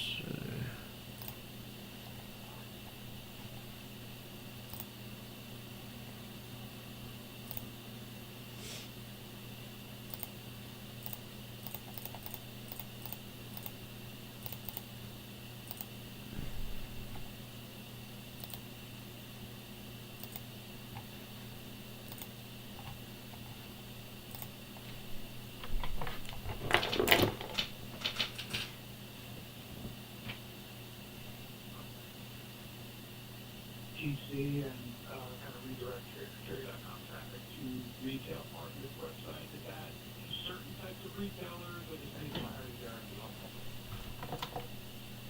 Yeah, Brian, thanks for the question. I'd say a couple of things. First of all, well, in many consumer businesses, the direct channel is the margin monster. That's not the case in our business, just due to the supply chain, the size and weight of shipments and dropping them on. It's the last mile that's expensive. Frankly, it's the last mile that's also that also sub-optimizes the consumer experience. And so, as we look at both the economics, the bandwidth and cost needed to drive that channel, from technology infrastructure through advertising to acquire customers, and then we looked at the end consumer experience. It was clear to us that this was not the right channel for us to be driving. And so, as we think about what that will look like, I would say, first of all, we're working with retail partners so that we can offer choice to our end consumers. We're being thoughtful to the consumer experience that they can provide.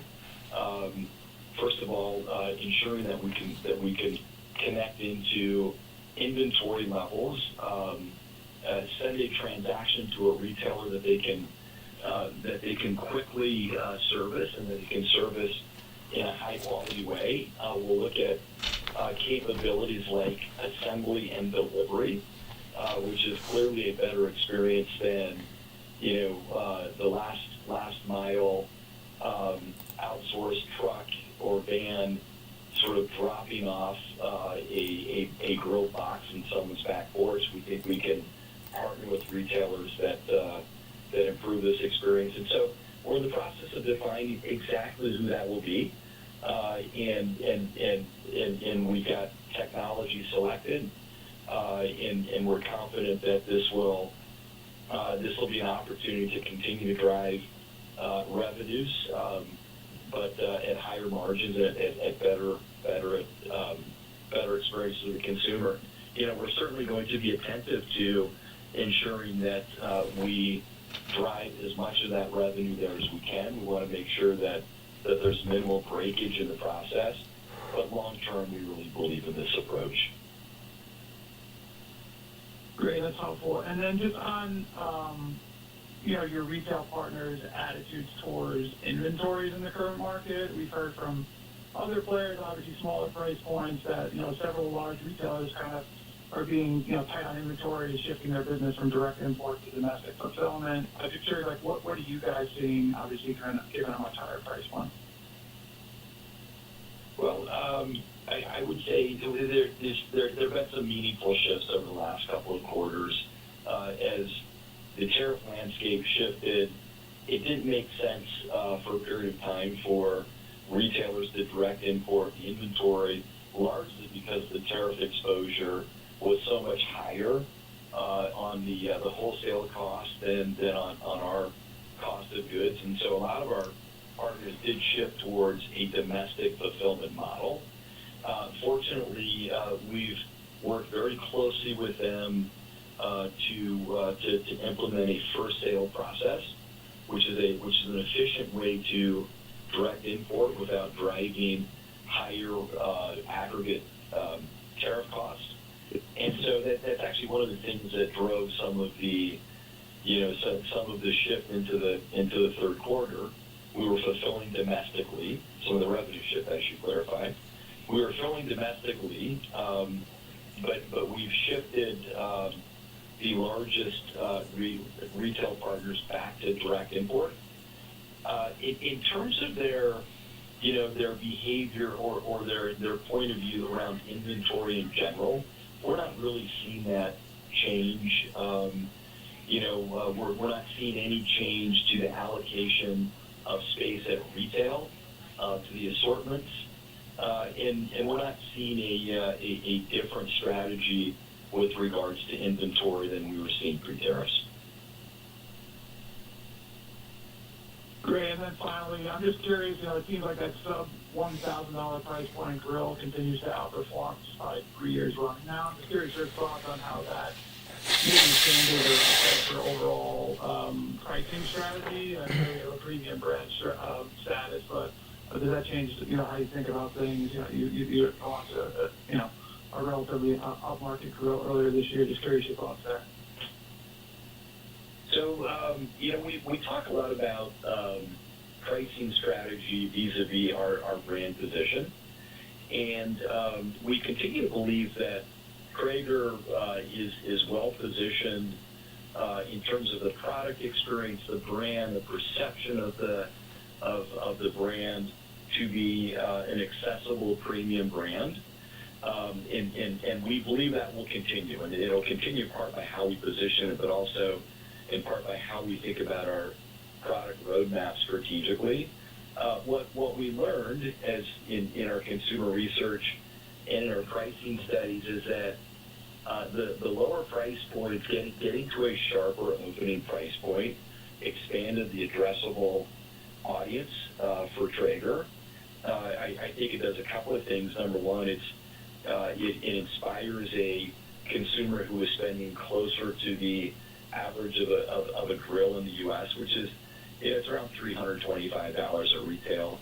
We're able to migrate them north. A consumer who is probably buying a propane grill before, but has been looking at Traeger, is willing to step up a little bit. So we clearly are reaching a new consumer. But I would also say that when we've reached that consumer and they come into the Traeger community, they start to appreciate the benefits and just the experience of cooking on a Traeger grill, a wood pellet grill. We believe that they stay. They stay not only to cook with the wood pellets, the accessories, the lifetime value of that consumer is meaningful. But I would say equally importantly, they tend to upgrade as later on their second purchase as they become committed to the brand and the solution. So we see it as a strategic opportunity to enhance the size of the market. We don't think it constrains our ability to position the brand or to grow. I do think there's one of the things that is clearly happening, not only expanding the audience of addressable consumers, but it's been a tough consumer environment for high ticket discretionary durable products. And I think in light of that, high interest rates, we've seen the consumer shift to lower price points. We think that is a temporary phenomenon, and we continue to position to drive higher ASPs going forward. But we like the strategy of getting a little bit sharper on that opening price point because we do think it brings in an incremental consumer. Thanks very much for the call. I'll pass it on. Thanks, Brian. Thank you. Our next question comes from Peter Benedict of Baird. Peter, your line is open. Please go ahead. Oh, hey guys, good evening. Thanks for taking the questions. First, I don't know if you could maybe frame the size of the revenue loss you're expecting to occur from the phase 2 distribution strategy plans. They make sense. Just kind of curious, you frame the size of that for us, maybe the timing on when that might we should expect that to play out. That's my first question. Yeah, hey, thanks for the call, Peter. I'll take that question. So overall, we're essentially walking away from approximately $60 million of revenue, but we do believe there's going to be a recapture of that revenue in either the channels that they're in, i.e. Costco inline, or the other channels that we operate in. With that said, the timing of this is we're making these shifts in January and into February, and then the recapture and the value of this is going to be sequentially within the first half of FY26 the first half of 26 into the second half, and then long term into 27. This is a structural shift in nature, and we just don't want to overcommit for next year. At the same time, this is absolutely a value capture of $20 million. Hey, let me just add to that, if I may. It was, as we step back and think about what are we trying to get done right now, we're seeing an opportunity that I would say was originally driven by tariffs and a need to cut costs so that we could preserve profitability and financial health in the moment. But as we sort of moved into the late second quarter, early third quarter, we were very committed to doing this because we see a long-term benefit for the business. This Project Gravity is fundamentally a transformation exercise, which early innings will drive profit. It'll drive cash flow. It will delever our balance sheet. But ultimately, what it does is it streamlines the business, and it opens up investment capacity so that we can reinvest back in growth. And so, to the extent that revenues decline in the near term, we're going to be driving higher profitability, and we're going to be creating capacity to make sure that what the consumer cares about, which is a better product experience, it's a better interaction with the brand, the recipe content, all of the content that improves that experience, that we can fund these things, that we can fund the experience at retail that a consumer has when they walk in there.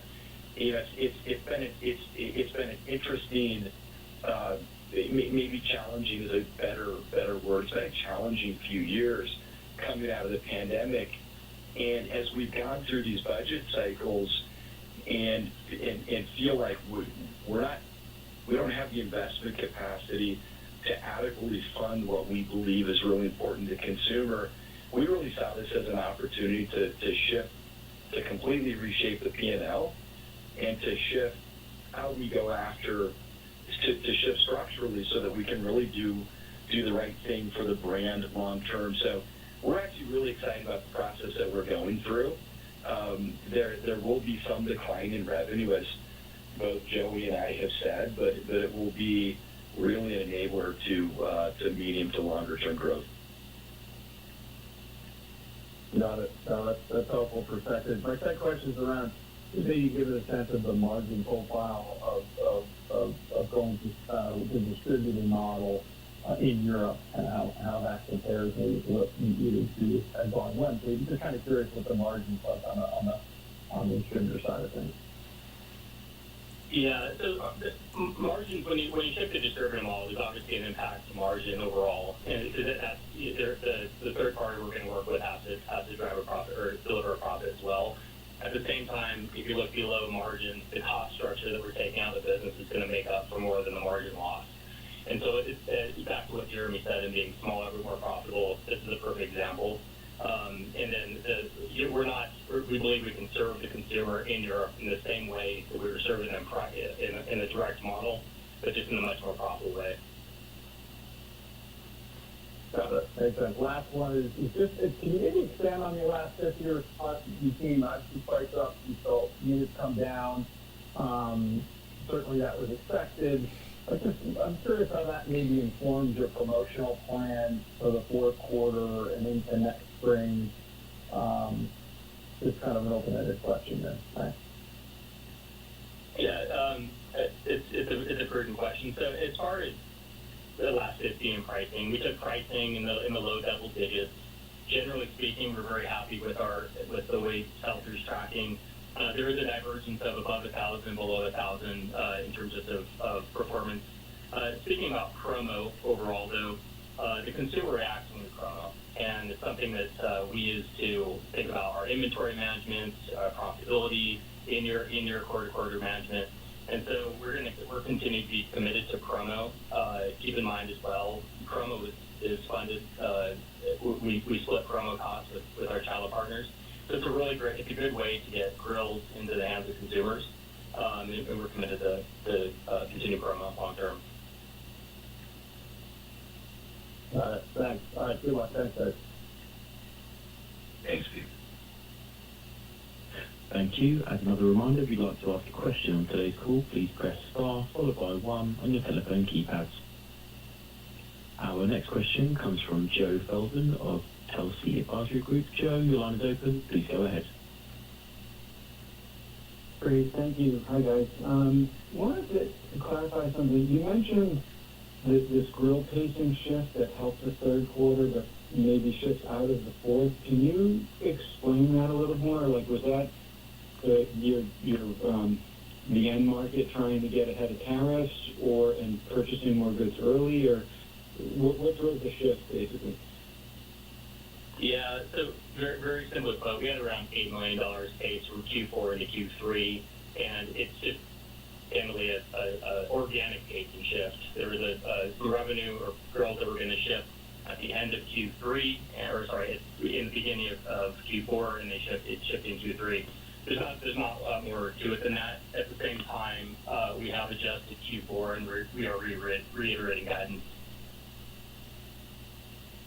Got it. Right. Yeah, no, that's fair. Thank you. And then, maybe, I know it's maybe a little early for 2026, but you guys had a lot of newness and innovation this year, and I'm wondering how you guys were thinking about next year in terms of lapping that. Obviously, you've got a lot of work ahead with this Project Gravity and reshaping the P&L, and so maybe that's going to be the answer. But I was just curious, from a product standpoint and the flow to drive the top line, how do you lap, Woodbridge and Flat Rock launches? So a couple of thoughts on that, Joe. The first is, we really believe that a good product strategy that is consumer centric, that has innovation at its core, continues. It continues in a very consistent, steady fashion, and we don't think differently in one macroeconomic moment versus another. Just because 2-3 years out, we can't anticipate what that moment will look like. And so, one of the things that we've really invested in over the last 3 years is the infrastructure from the team perspective and the process and tools internally, so that we can predictably and consistently bring new products to market. And so that's our intention. We'll continue to do that. If you look at the strategy that we laid out a few years ago in introducing products at a premium price point and bringing innovation downstream, you've seen us launch, the Timberline XL, which is a $4,000 grill. This year, the year after that, we launched the Ironwood, which had elements of technology that were inspired by the Timberline, and then we saw a similar movement downstream in Woodbridge.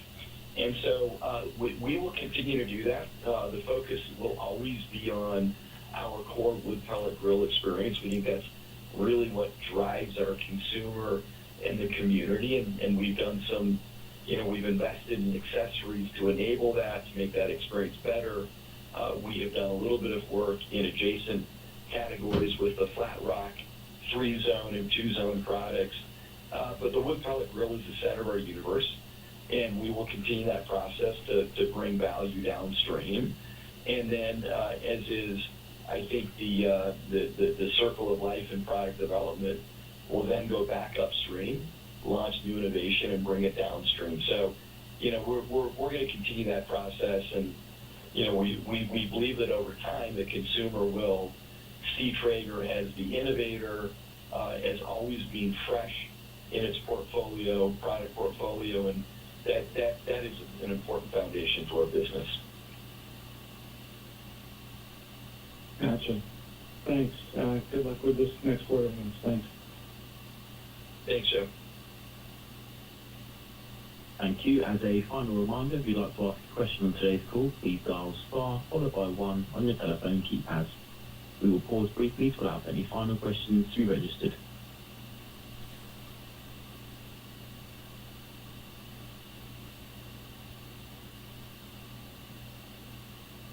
Our next question comes from Peter Keith of Piper Sandler. Peter, your line is open. Please go ahead. Hi, thank you. Good afternoon. Jeremy, I was wondering if you had an assessment of the overall grill market so far, whether it was Q3 or year to date, maybe how the grill industry is trending on a sales basis or a unit basis. Are we starting to see some rebound in demand at this point? Yeah, Peter, as we came into 2025, and as we think about the ownership life cycle of the grill and the pull forward demand that happened in the pandemic, we really viewed this as a category growth year, and we were positioning our investments not just in product, but in channel and in brand to drive growth consistent with what we thought was likely coming. Terry definitely shifted the landscape. I think it's, a consumer goes to buy a grill, and if it's not broken, they see a grill at 10-15% higher. They will use what they have for another season or so. And so that driver, that moment of a consumer at retail, we generally believe has been muted just by the tariff environment. We think the market for grills is down slightly. There are a number of factors that we think contribute to that, including the higher price points, but the higher interest rates of where Americans heavily finance their consumer discretionary purchases. Housing relocations continue to be. I did this thing called a collar, where I sold out of the money calls on the stock that we got from Yahoo and Yahoo stock, and I bought puts to protect the downside from the money we got from. Okay, explain that really slowly for us that might not understand it. So the collar, okay. A share stock. We got Yahoo stock, and we sold what is known as calls. Call on the share of stock gives somebody that you sell it to the right to buy that share of stock at whatever the price. And like a predetermined price down the road. So if Yahoo stock was 100 and I sold it, you can buy this at 120, and you pay me some amount of money for it. That's selling a call. And I took that money and I bought a put, which is the opposite side. It protects the downside. It says if Yahoo stock falls, so if Yahoo stock falls below the level I bought it, you have to buy it under that price. Yeah. You're such a clever dick. Yeah, it crashed. Of course it crashed. Yes, it did. The whole, internet stock bubbled first. And so I actually ended up making some more money in that. So that worked out fine. But then Yahoo, when that internet stock bubble burst, Yahoo's board of directors just freaked out. Their stock dropped from 100 to 10 or less. And they got that experience. So the streaming side was, huge mistake, but that's quite a bit. Talk to me about your relationship to money as a founder, because I just feel like a founder's journey is so uneven. It's like you've got nothing, and hopefully you get something, and maybe it's too much and you don't know what to do with it. Yeah, that's a great question. My attitude is, if you're happy when you're broke, you'll be happy when you're rich. If you were miserable when you were broke, there's no amount of money that's going to change it for me. And so, you know, when I was sleeping on the floor, I was still having fun, you know. You strike me as the type of guy that was broken out. Yes, I was. I wasn't happy to be broke. Yeah, I wasn't happy to be That's broke. different. Right, but I was going to have fun no matter what. And so, you know, when I sold Micro Solutions, I ended up with like $2 million. And I was 29 years old, give or take. And so I bought a lifetime pass on American Airlines for $125,000. It's a great deal. Oh my God. It's a great deal. My only mission, because in my mind, I was retired. And my only mission. At 29. That's 29. My only mission in life was to party like a rock star. Because all I had to do, I had this card that I could walk up to American Airlines and just show it. And I was actually living in LA, not far from here. And I was like, okay, I go out to clubs and find a new friend. Let's go to Vegas. Let's go to Vegas. Let's go to London. Let's go wherever. And you used it? Did you get your money's worth out of $120? I did. And it was lifetime pass. Tell me you can't just still use that now. I could, but I gave it to my dad, and when my dad passed, I gave it to a friend. Oh, that's so lovely. That's so you, Mark, to do that. But I'm sure you got your use out of it in the interim. God. So back to the money. So you get $2 million when you're about 29. The next big chunk of money doesn't come until you've sold. Well, no, not right. So I took that $2 million, and initially I told my stockbroker, who was a buddy of mine, I want you to invest like a 60-year-old. I want you to put it in bonds because I want to live off of this. Interest rates are higher. I want to live off of this for a while. You had a sense though that $2 million you kind of made it at that point. Well, yes. Or you knew you were going to make loads of money. I didn't. I was willing to live like a student for a long time. But what came along was I talked to my broker, and he would ask me all these questions about stuff I knew because of Micro Solutions. And then I'd see these people who worked for Goldman Sachs go on CNBC or whatever it was back then, and say exactly what I said, and the stock would go up or down. And my buddy's like, you know this stuff better than our guys do. You should be buying and selling the stock. So I'm like, okay, I will. And I just crushed it. I turned that $2 million. I don't even know what it ended up being, 15, 20 million, right? And it was just like, okay. And then we started broadcasting. That allowed me to keep going. How do you think that your relationship with money shaped your early decisions as a country? Oh, 100%, right? I mean, I was that kid that drove around with the big houses and listened to motivational tapes in the car. Yeah, I mean, I used to drive around looking at all the big houses. Yes, that was such a thing for me.